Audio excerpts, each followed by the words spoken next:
Hi, I'm Pastor Sherry, and this is Faith Support.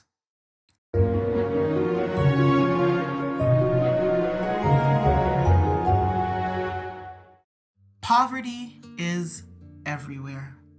It breaks my heart to think about the thousands of people around the world who experience poverty every day. Developed or developing countries, it makes no difference. The plight of poor people can be seen everywhere. But today I bring good news. Jesus restores dignity to the poor.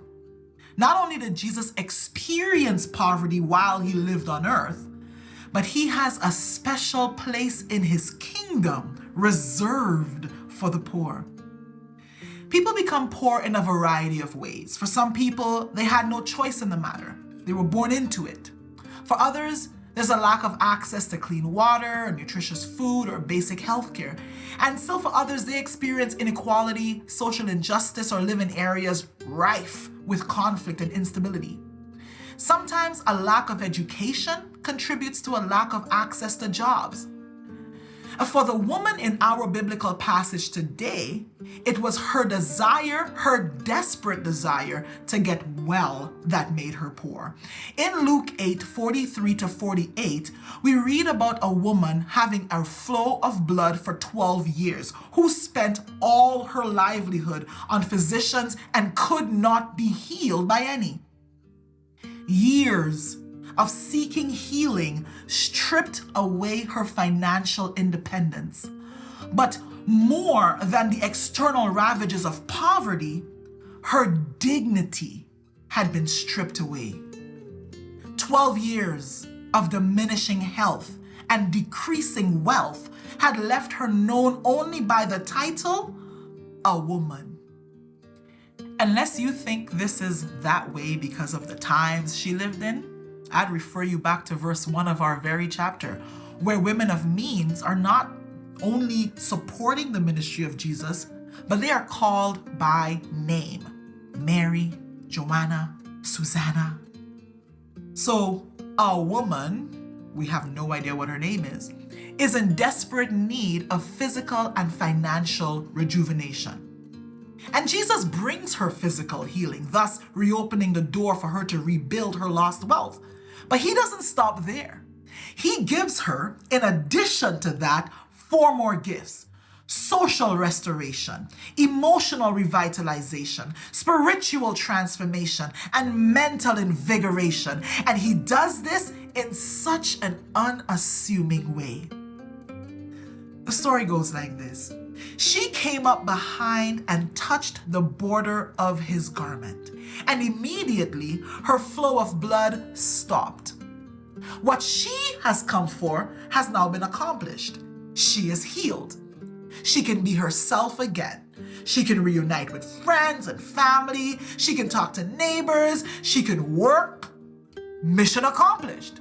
She can leave now, right? Wrong. Jesus says, "Who touched me?" Peter says, Jesus, everybody is touching you. But Jesus has his own mission: social restoration, emotional revitalization, spiritual transformation, mental invigoration. Somebody touched me, for I perceived power going out from me. Jesus isn't letting this go. Why? Somebody touched me. I must find who it is. Now, the Bible continues to say, when the woman saw that she was not hidden, she came trembling, and falling down before him, she declared to him in the presence of all the people the reason she had touched him and how she was healed immediately. Did you see what he did? Picture the scene with me. She's shaking like a leaf, and she kneels down before him. He could take her by the hand and bring her off to the side and talk to her, but no.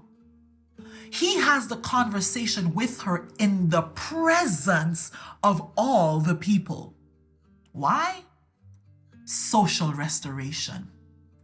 And her declaration inspires his proclamation: "Daughter, be of good cheer. Your faith has made you well. Go in peace. Daughter, restored dignity. Be of good cheer. Emotional revitalization. Your faith has made you well. Spiritual transformation. Go in peace.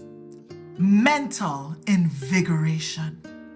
Friends, today I bring you good news. Jesus is the same today as he was back then. What he has done for others, he can do for you too. He is just waiting to hear from you. Let us pray. Father, in the name of Jesus, I thank you for being interested not just in our physical healing, but in our total healing. God, every single person who is experiencing emotional or financial or mental or social or any kind of issue in their life, I lift them to you and I pray that you would bring them everything that they need because you are good, you are able.